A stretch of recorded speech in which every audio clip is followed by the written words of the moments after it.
A man on a business trip is staying in a high-rise hotel with a bar on the top floor. After checking in and seeing his room, he decides to go upstairs. There's only one other patron in the bar. The businessman orders a drink and then watches in surprise as the other patron quickly eats an orange, chugs his beer, and jumps out the window. A minute later, the man returns. The businessman is shocked to see him again eat an orange, chug his beer, and then jump out the window. When the man returns a third time, the businessman decides he can do this too. He eats an orange, chugs his beer, then jumps out the window to his death. The bartender turns to the man and says, "You know, Superman, you're a real jerk when you're drunk." Twin boys and gives them up for adoption. One goes to a family in Egypt and is named Amal. The other goes to a family in Spain and is named Juan. Years later, Juan sends a picture of himself to his birth mom.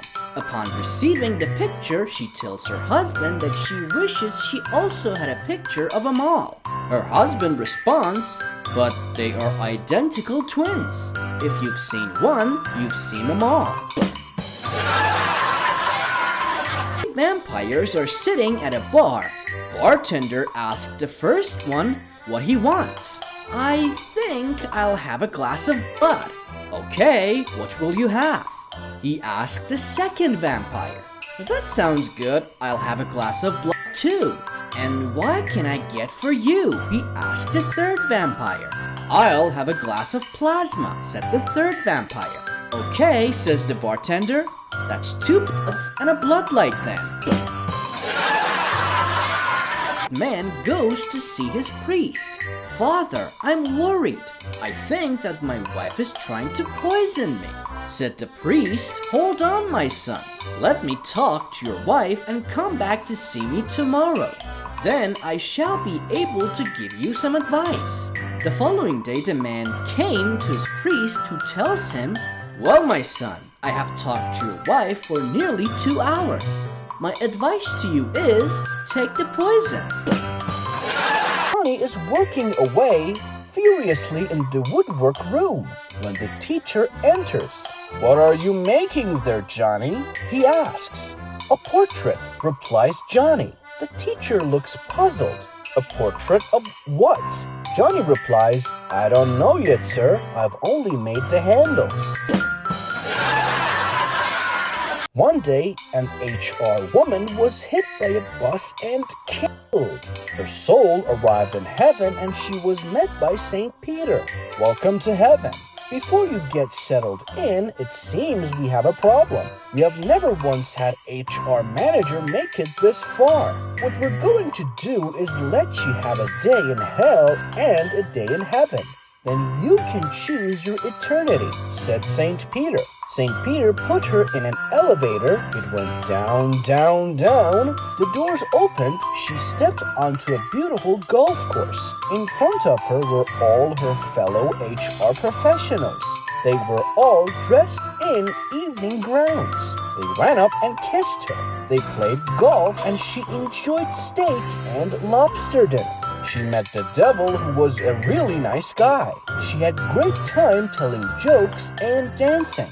When it was time to leave, everyone shook her hand and waved goodbye. So she spent the next 24 hours lounging around on the clouds, playing the harp and singing. "Now you must choose your eternity," he said.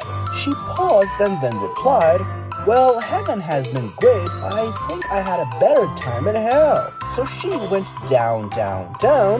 When the doors opened, she was standing in a desolated wasteland covered in garbage. Her friends were dressed in rags and were picking up garbage for evening meal. The devil came up to her and put his arms around her and laughed. "I don't understand," she stammered. "Yesterday I had great time here. There was a golf course and we ate lobster. Now all there is a wasteland and all my friends look miserable. That's because yesterday we were recruiting you, but today you're staff." afternoon, a little boy was playing outdoors. He used his mother's broom as a horse and had a wonderful time until it was getting dark. He left the broom on the back porch. His mother was cleaning up the kitchen when she realized that her broom was missing. She asked the little boy about the broom and he told her where it was. She then asked him to please go get it. The little boy informed his mom that he was afraid of the dark and didn't want to go out to get the broom. His mother smiled and said, "The Lord is out there too, don't be afraid." The little boy opened the back door a little and said, "Lord, if you're out there, hand me the broom." After trial had been going on for 3 days, Finley, the man accused of committing the crimes, stood up and approached the judge's bench. "Your Honor, I would like to change my plea from innocent to guilty of the charges." The judge angrily banged his fist on the desk. "If you're guilty, why didn't you say so in the first place and save this court a lot of time and inconvenience?" he demanded.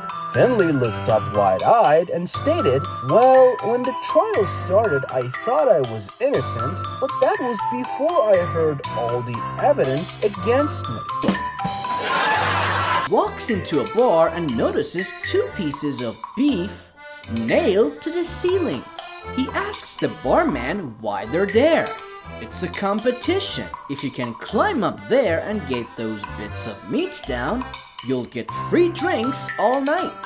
If you try and fail, then you'll have to buy a round for everyone in the pub. Do you fancy having a go?" The man has a long, hard look at the ceiling before saying, "No, I'll just have a pint, thanks. The stakes are too high." Husband and wife were having a fine dining experience at their exclusive country club when this stunning young woman comes over to their table, gives the husband a big kiss, says she'll see him later and walks away. His wife glares at him and says, "Who was that?" "Oh," replied the husband, "she's my mistress." "Well, that's the last straw," says the wife. "I've had enough. I want a divorce. I'm going to hire the most aggressive, meanest divorce lawyer I can find and make your life miserable." "I can understand that," replies her husband. "But remember, if we get a divorce, it will mean no more wintering in Key West or the Caribbean, no more summers in Tuscany, no more Cadillac STS in the garage, and no more country club. And we'll have to sell the 26-room house and move to 2 smaller homes. But the decision is yours." Just then, a mutual friend enters the restaurant with a gorgeous young woman on his arm. "Who's that with Jim?" asks the wife. "That's his mistress," says the husband. The wife replies, "Ours is prettier." Sattie's husband, Jake, has been slipping in and out of coma for several months. Yet his faithful wife stays by his bedside day and night. One night, Jake comes to and motions for her wife to come closer.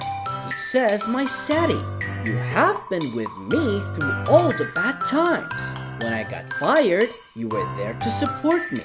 When my business failed, you were there. When I got shot, you were by my side. When we lost the house, you gave me support. When my health started failing, you were still by my side." "You know what, Sattie?" "What, dear?" she asked gently. "I think you're the bad luck." A woman is in bed with her lover, who also happens to be her husband's best friend. They have sex for hours and afterward, while they're just lying there, the phone rings. Since it is the woman's house, she picks up the receiver. Her lover looks over at her and listens, only hearing her side of the conversation. She is speaking in a cheery voice. Hello. Oh, hi. I'm so glad that you called. Really? That's wonderful. I am so happy for you. That sounds terrific. Great. Thanks. Okay. Bye. She hangs up the telephone and her lover asks, "Who was that?" "Oh," she replies, "that was my husband telling me about the wonderful time he's having on his fishing trip with you." "Doctor, doctor," shouted the woman coming into the doctor's office. "I think I'm turning into a man." Then the doctor says, "Now, hold on, little lady. What makes you think that you're turning into a man?" "Well," said the woman, "I'm starting to grow hair on my chest." And then the doctor asked, "Well then, how far down your chest is your hair growing?" And then she replied, "All the way down to my beautiful, voluptuous woman went to a gynecologist. The doctor took one look at this woman and all his professionalism went out of the window. He immediately told her to undress. After she had disrobed, the doctor began to stroke her thigh. Doing so, he asked her, "Do you know what I'm doing?" "Yes," she replied. "You're checking for any problems." "That is right," said the doctor. He then began to fondle her breasts. "Do you know what I'm doing now?" he asked. "Yes," the woman said. "You're checking for any lumps or breast cancer." "Correct," replied the shady doctor. Finally, he mounted his patient and started having sexual intercourse with her. He asked, "Do you know what I'm doing now?" "Yes," she said. "You're getting herpes, which is why I came here in the first place."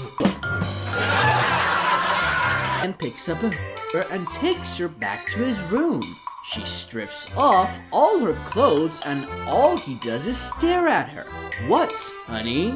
Is this the first cat you've seen since you crawled out of one?" "No, it's just the first one I've seen big enough to crawl back into."